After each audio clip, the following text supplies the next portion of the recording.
Bismillahirrahmanirrahim. Assalamualaikum warahmatullahi wabarakatuh. Kita kembali lagi pemirsa dalam jumpa kita untuk podcast Biru. Podcast yang berbicara mengenai hasil-hasil riset terbaru para dosen UMSIDA. Di sini saya Nurhayati, Pustakaan Dr. Muhammadiyah Sidoarjo, kembali lagi membawakan podcast Biru dengan narasumber kita kali ini yaitu Bu Lina. Bu Lina merupakan dosen dari Dr. Muhammadiyah Sidoarjo. Mungkin lebih enak kalau kita perkenalan dulu dengan Bu Lina. Monggo Bu Lina. Terima kasih Bu Nur. Saya Hoirunisa Aulina, tapi biasa dipanggil Bu Lina gitu ya. Di nama terakhir. Kemudian saya di program studi pendidikan guru pendidikan anak usia dini atau PG PAUD. Gitu. Oke. Bu Lina merupakan salah satu dosen kita yang cukup senior, sudah mengabdi di sini. Sudah berapa lama, Bu? 2011. Sekarang 2026, Saudara. Jadi ini sudah tahun. cukup 15 tahun ya. Oke, sudah 15 tahun yang lalu beliau mengabdi di Dr. Muhammadiyah Sidoarjo dan sampai hari ini tetap berkutat dengan dunia pendidikan, terutama pendidikan anak usia dini. Oke, Bu Lina, kita akan berbincang lebih lanjut mengenai hasil riset Anda yang terakhir, yaitu Fostering Environmental Awareness and Social Attitudes in Early Childhood through Green Text Project-Based Learning and Teacher Guidance. Jadi bicara mengenai riset ini, kita melihat bahwa ada krisis iklim ya. Ada krisis iklim, ada degradasi lingkungan, kemudian tantangan sosial itu juga semakin besar, terutama dunia pendidikan kita ya. Akhir-akhir ini mengalami banyak sekali kendala ya. Betul. Atau kemudian tantangannya sangat besar. Terutama dengan perkembangan teknologi yang semakin maju ini, maka kemudian juga memerlukan tanggung jawab yang strategis untuk membentuk generasi yang berkelanjutan dengan agenda Sustainable Development Goals atau SDGs tahun 2030 ini ya. Betul. Dan menekankan bahwa pendidikan untuk yang berkualitas khususnya sejak usia dini itu merupakan fondasi utama dalam membangun kesadaran lingkungan dan tanggung jawab sosial serta pola pikir yang berkelanjutan. Oke Bu, kemudian berkaitan dengan riset ini, maka kemudian apa yang bisa Anda bicarakan atau apa yang Anda bicarakan untuk riset ini dengan SDGs untuk yang sesuai dengan SDGs yang sudah kita format ini untuk tahun 2030 ke depannya. Terima kasih Bu Nur. Jadi di penelitian saya yang terakhir ini ya, rada sombong saya dengan penelitian terakhir saya ini. Monggo gitu ya. harus disombongkan kalau memang penelitian kita berkualitas memang harus disombongkan. Jadi memang yang pertama melihat dari judul ini ada yang pertama itu kita akan membahas tentang sikap sosial anak gitu ya. Dari sikap sosial anak ini kemudian bagaimana dari sikap sosial ini kita akan memberikan kegiatan pembelajaran yang inovatif untuk sehingga dapat memaksimalkan perkembangan sosialnya anak-anak ini dan juga kesadaran lingkungan anak-anak yang saat ini semakin sempit kesempatan sosialnya anak-anak gitu ya. Karena memang di aspek perkembangan anak itu kan tidak hanya pada perkembangan kognitif, bahasa, kemudian motorik gitu ya, tapi ada perkembangan sosial yang harus dikembangkan anak-anak ini. Nah, perkembangan sosial pada zaman ini itu anak-anak itu lebih pada ansosial gitu loh, karena anak-anak ini kan saat ini lebih banyak bermain dengan gadget ya. Kemudian kesempatan untuk bertemu dengan teman itu kan sangat sedikit. Kalau enggak di sekolah ya di tempat ngaji. Kalau yang lebih ikut ngaji ya ruang lingkupnya. Yang tempat ngaji yang punya kesempatan ngaji gitu Iya, ya, belum lagi anak-anak yang full day yang sekolahnya sampai sore. Ya sekolah itu tempat mereka untuk bersosialisasi gitu ya. Beda dengan zaman kita, saya itu teman itu dari RT ini bahkan luar desa pun jadi naik sepedaan bareng. Iya. Anak-anak sekarang kan tidak, kesempatan itu sangat kurang sekali, sehingga membuat anak-anak ini ansosial gitu ya. Maka kemudian apalagi dengan kesadaran lingkungan, mereka kan agak nggak peduli gitu ya. Anak-anak sekarang itu ya cuek aja, mau ngambil tanaman cabut aja, karena nggak ada teguran dan sebagainya. Ini loh apa ya, dari lingkungan sekitarnya pun juga kan tidak awareness-nya gitu ya, awareness-nya kurang.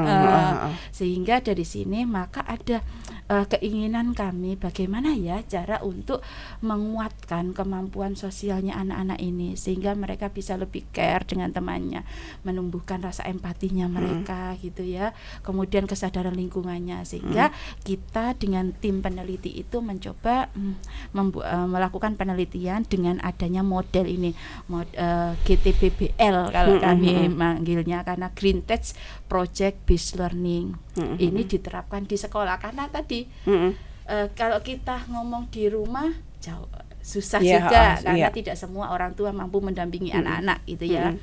Sehingga ya bagaimana kesempatan anak-anak banyak di sekolah ini kita maksimalkan dengan memberikan stimulasi, melakukan model yang ini belum ada Bu Nur. Jadi ini yang kami lakukan dengan GTPBL ini, Green Tech Project Based Learning. Kalau yang selama ini banyak dilakukan kan dengan PBL, mungkin sudah biasa ya. Tapi bagaimana PBL ini kita kolaborasikan, kita integrasikan dengan Green Tech ini. Nah ini makanya apa hubungannya dengan SDGs-nya gitu dengan adanya model yang terbarukan ini, harapannya mampu mewujudkan pendidikan yang berkualitas khususnya di anak usia dini gitu. Maka kemudian kalau kita membuat skala prioritas ya, seberapa sih urgensinya Bu? Kalau saya ya, kalau ngomong 1 sampai 10 gitu ya. Sosial itu berapa ya? 8, 10 pun nggak apa-apa gitu ya. Karena kita itu kan nggak harus, bukan nggak harus sih, tapi tidak hanya kognitif yang harus pinter, bisa berhitung, bisa perjumlahan dan sebagainya. Namun mereka tidak ada koneksi dengan teman, itu juga akhirnya mempengaruhi pada semua siklus kehidupannya dia, kan gitu ya. Banyak anak ditemukan anak depresi, anak yang bullying dan sebagainya, itu kan koneksi dengan teman-temannya yang kurang. Betul. Karena manusia juga sebagai makhluk sosial ya. Betul, anak-anak itu kesulitan bergaul sekarang ini. Akhirnya mengacunya kemana? Makan pakai HP. Betul. Mereka benar liburan dengan keluarga, tapi pegang HP semua. Dengan gadgetnya masing-masing. Pegang HP semua, minimal tab-nya kan gitu. Akhirnya kan jiwa sosialnya ini loh enggak ada gitu. Ada perubahan besar memang yang kemudian kita lihat dari perkembangan teknologi ini yang kemudian mempengaruhi pola perilaku kita dalam bersosialisasi dengan teman sebaya, dengan yang lebih yang dengan senior dan maupun dengan yang di bawah kita. Betul. Ya ini kemudian ketika di sosialnya bagus, anak itu kognitif pun bisa dikejar. Kalau di Vygotsky itu menganggap bahwa perkembangan kognitif itu dipengaruhi dari kemampuan sosialnya anak. Karena secara nggak langsung ketika anak berinteraksi dengan temannya, itu kan dia akan menambah juga pengetahuannya. Oh bisa seperti itu toh. Oh kalau air dimasukkan ke minyak tidak bertemu, itu kemarin aku dikasih mbak ini loh, dikasih tahu kakak ini. Sebenarnya kan keilmuan itu tidak harus dari guru gitu ya, dari lingkungan sosialnya ini ketika mereka berinteraksi lah. Dengan kegiatan GTPBL ini harapannya ketika kegiatan pembelajaran anak-anak ada interaksi dengan teman-temannya, ini akan meningkatkan kemampuan bersosialnya, kemampuan sosialnya anak seperti itu. Terus kemudian kita tertarik lebih lanjut pada yang melatar belakangi ibu ini kemudian tertarik untuk melakukan riset ini apa, kok boleh saya tahu? Ya itu tadi terkait tentang minimnya kurangnya kemampuan sosial anak dan juga terkait tentang kesadaran lingkungan yang ada. Dari hasil observasi kah? Betul, iya. Kita melihat kemampuan sosialnya anak-anak sangat kurang sekali dibandingkan yang dulu. Iya, kalau dulu itu ada teman di sampingnya gitu, Mbak siapa gitu. Kalau sekarang sudah main sendiri-sendiri gitu ya. Sehingga ini kalau diteruskan mau jadi apa anak-anak ini, apalagi di anak usia dini. Kalau anak usia dini saja mereka sangat cuek dengan lingkungannya, bagaimana ke depannya gitu. Karena saya juga melihat bagaimana kemudian bahkan sejak dini ketika anak-anak masih belum tahu ya, orang tuanya kemudian memberikan gadget supaya biar nggak rungsing, supaya tidak terganggu orang tuanya, biar nggak rungsing, biar nggak ruwet gitu ya. Seakan-akan gadget ini penyelamat, padahal juga ada hal yang memperburuk juga dari ini. Oke, terus kemudian cara teoritis pendekatan ini berpijak pada metode apa, Bu? Ada teori belajar apakah yang kemudian dipakai sebagai pijakan dalam membuat riset ini? Dari teori belajarnya Vygotsky, di Vygotsky itu menganggap bahwa anak anak proses berpikir anak itu dipengaruhi dari lingkungannya. Di Vygotsky itu juga dia ada yang istilahnya di Vygotsky itu kemudian sehingga dari pijakan itu kemudian ada juga dari Piaget.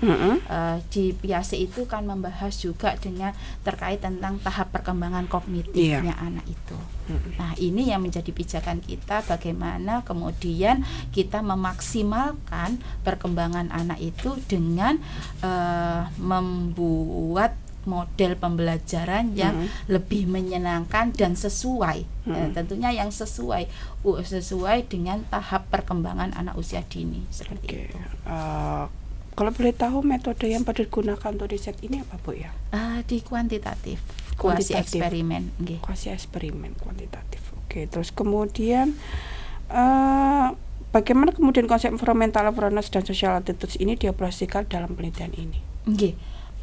Jadi ketika kita ngomong green teknologi gitu ya, kayak seakan-akan gitu ya, teknologi itu adalah alat yang canggih gitu ya. Tapi kan sebenarnya teknologi itu tidak harus terbuat dari mesin yang canggih.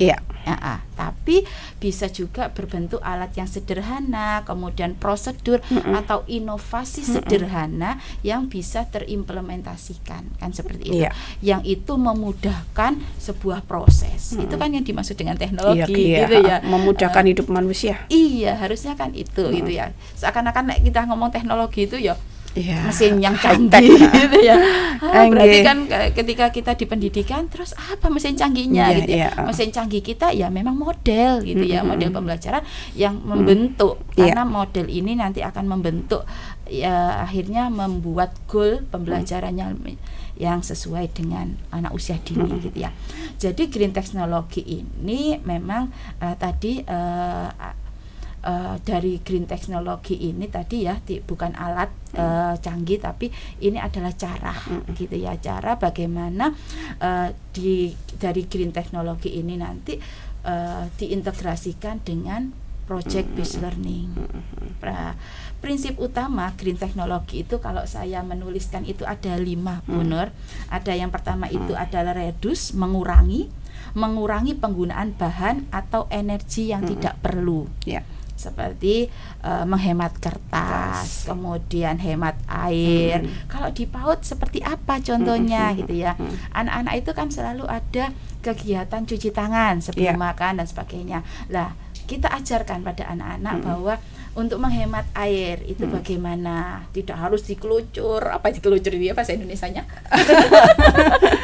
tidak mengalir terus, tapi ketika anak-anak sudah selesai tahap ini, kemudian airnya dinyalakan, kan seperti itu.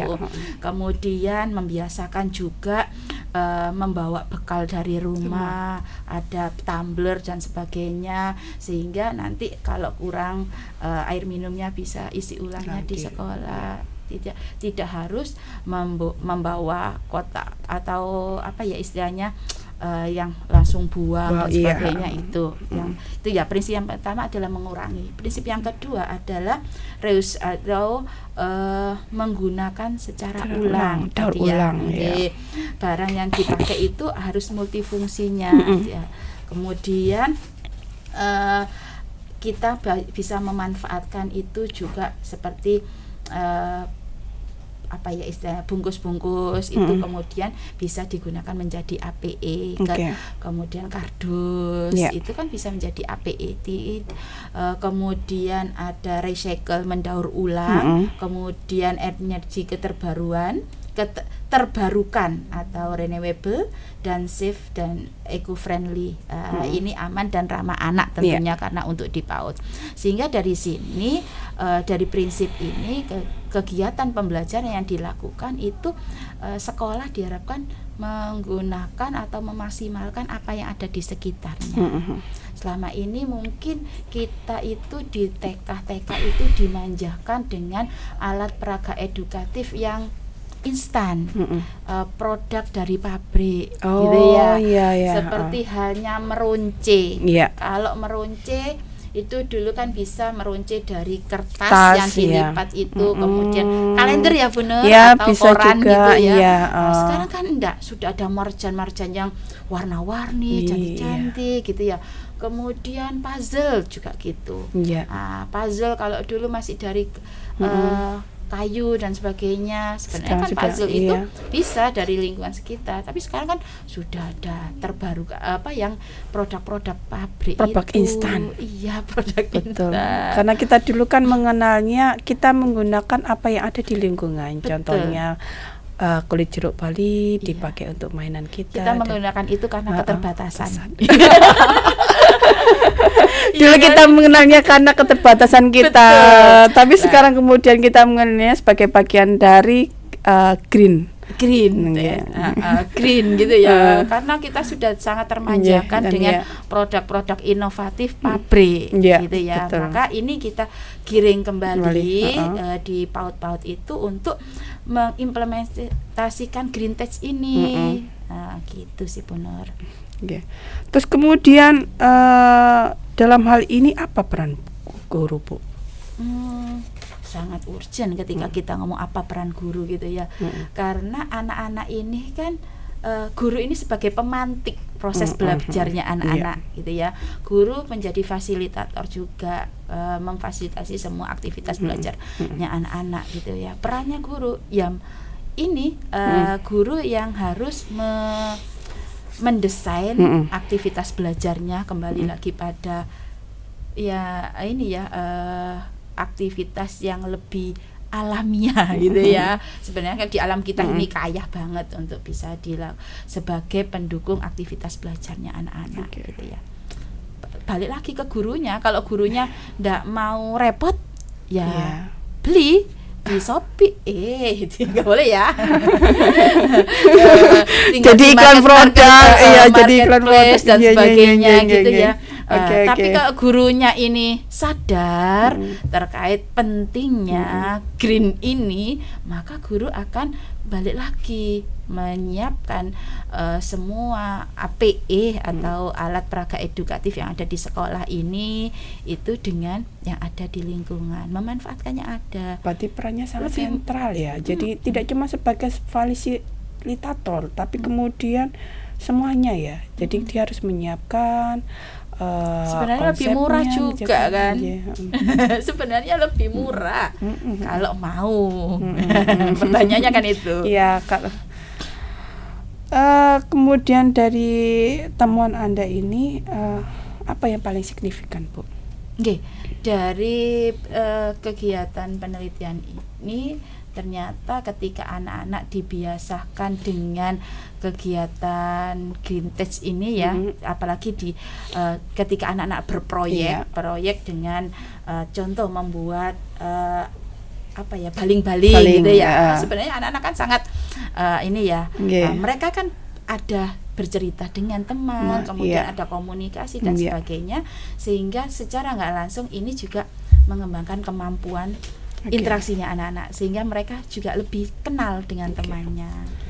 Oke Bu, terakhir jadi kemudian dari hasil pencapaian kita semua, kemudian kedepannya ini kemudian apa yang Anda harapkan? Kontribusi apa yang kemudian diharapkan dari hasil riset ini dalam pengembangan dunia pendidikan anak usia dini, terus kemudian juga pengembangannya untuk pengembangan model-model lain yang berkaitan erat dengan ini. Harapannya memang kita pengen Green Touch ini tidak hanya bisa diterapkan di 3 sekolah yang kemarin sebagai sampel penelitian ini, tapi harapannya semua sekolah ini balik lagi, ayolah guru-guru kita kembali pada memaksimalkan apa yang ada di sekitar ini, sehingga kita tidak selalu termanjakan dengan barang-barang instan, ya, dimana ini juga efek kedepannya kan juga tidak bagus untuk bumi kita. Urusannya kan di situ ya. Tisu, semuanya instan dan sebagainya lah gitu ya. Sehingga kita manfaatkan, kita ajak anak-anak kita untuk bermain dengan APE yang ada di sekitar kita.